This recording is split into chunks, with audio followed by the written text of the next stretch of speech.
Hey guys, this is Luke.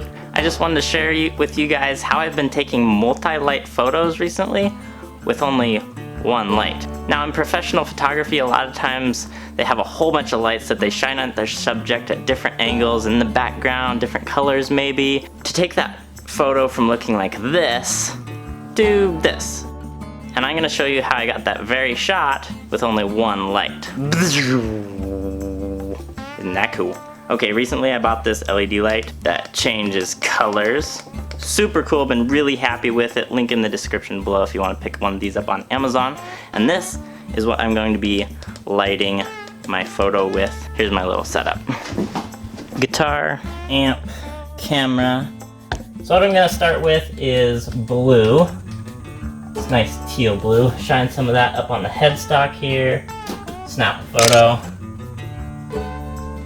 Shine a little bit over here on the back of the guitar. Take a photo. Then I'm going to change it to red and shine it on the amp. I want to mainly just hit the amp and not the background.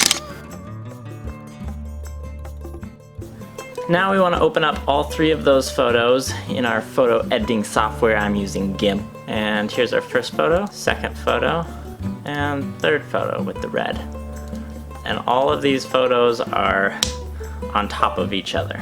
Now we simply grab the top photo, go and click on mode, hit light mode, and select your second layer and light. And what just happened is it saves all the light and deletes anything that's dark.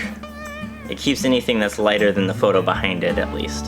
And so that's why they'll merge together like that and give you this, where we've got the first photo, it has the light over here, second photo was with this blue light over here, third photo is the background photo and it has this red in it there. And my last finishing touches is just to add a bunch of color correction, and I like to throw in these digital just like flakes of light. It almost looks like there's dust flying through the air that I'm gonna turn red. Add that in there just for visual effect, and I think we'll call that good. So yeah, there's the first photo and there's the last photo. And here's what it would look like if you didn't have any lights at all. And back to edited. I've had quite a few people comment on my YouTube channel like, you deserve so many more subscribers, why don't you have more subscribers? I'm like, I don't know actually. So if you liked this video, make sure to subscribe, share it with your friends, and I will see you guys next time.